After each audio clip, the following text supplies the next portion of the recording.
95% of the world's opals come from Australia, but many miners of our national gemstone are worried the New South Wales government is about to regulate their industry into extinction. We're in Grawin, my favourite place. It's pretty much the middle of nowhere, this tiny little place in the outback. 29-year-old Sam Mehan is not exaggerating.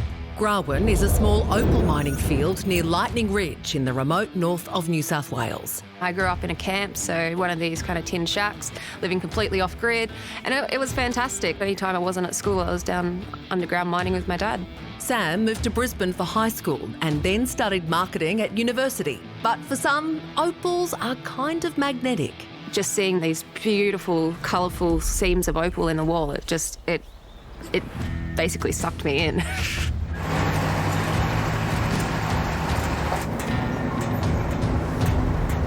I feel better underground than I do above ground, to be honest. While Sam has her own claim, she's also mining another with old hands Rod and Les. And I said to them, you know what? I have experience in marketing. You guys have experience opal mining and mechanics and everything in between. So why don't we put both of our skill sets together and help each other out? Just on top there, it's not the floor. She's a skinny little girl, and most people think, opal miners for big burly fellas. But she's a good opal miner. Holy shit! Oh, it's getting thick, Sam. This is the best I've seen in a long time. Opal mining is a gamble, full stop. You're paying to work and you never know when you're going to get paid. You're underground and you're just digging away at all this dead dirt, and then all of a sudden you see this beautiful colour that's been naturally formed over millions and millions of years, and you're the first person to uncover it. You get this seam of colour across the wall, and it is truly mesmerising. It's just the most beautiful colour you've ever seen, you know. It's like looking into the soul of Mother Nature. We are actually a really small industry. Opal is the national gemstone, and black opal is New South Wales gemstone. Lightning Ridge and our surrounding opal fields are the only place in the entire world you can find true black opal. In May last year, disaster struck. But the problem wasn't underground. It was one day I was going mining. The next day I found a website that basically said that all of these claims are invalid and had a stop work order on it. The New South Wales government had announced that over 3,300 opal mining claims were invalid, which left miners without work for months while claims were revalidated. It was their blue, and they made us fix it. They stopped us from working, they gave us no extra help. They've made us feel like we're guilty and we've done something wrong. Well, we've done nothing wrong. The government eventually paid some compensation, but also commissioned an independent review into the industry. In the report, they're talking about all these problems between landholders and opal miners, and they're just putting us all under one umbrella.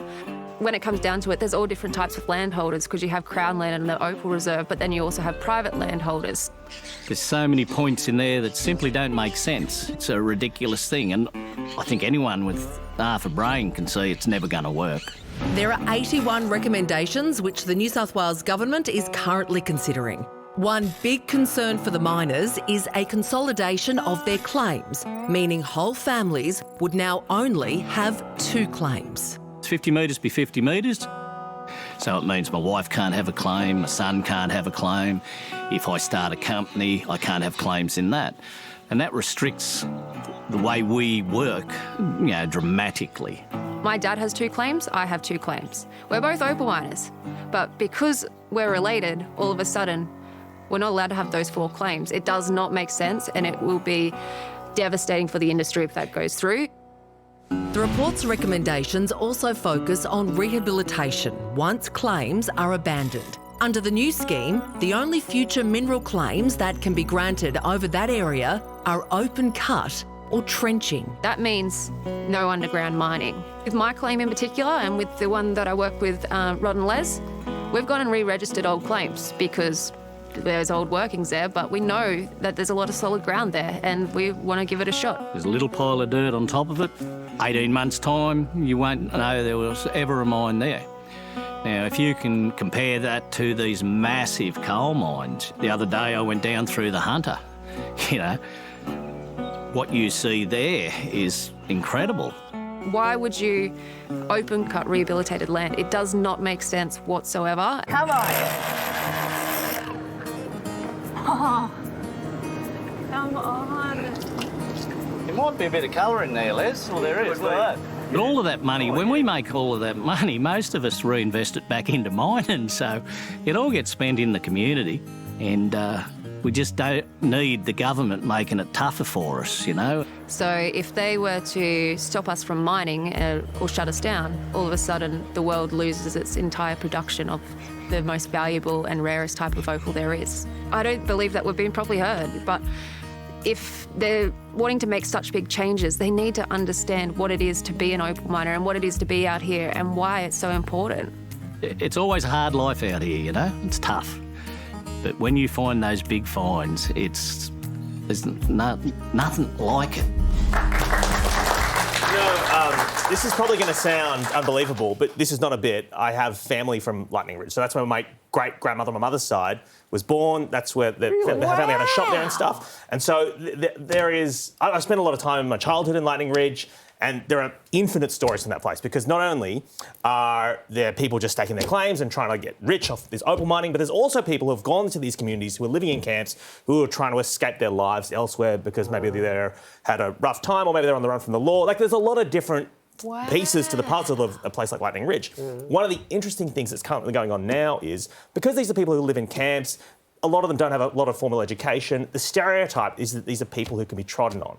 And so I think the feeling in the community is that the government is trying to take advantage of them by pushing through these laws because they can. Right. And I think what we saw in that is that's clearly not happening. These people are fighting back. Wow. Never picked you as an opal guy. Yeah, there's a lot of open holes I've fallen down in my youth. A lot of holes I've fallen into. You look like you might be the opal guy's lawyer, though. I'm for hire.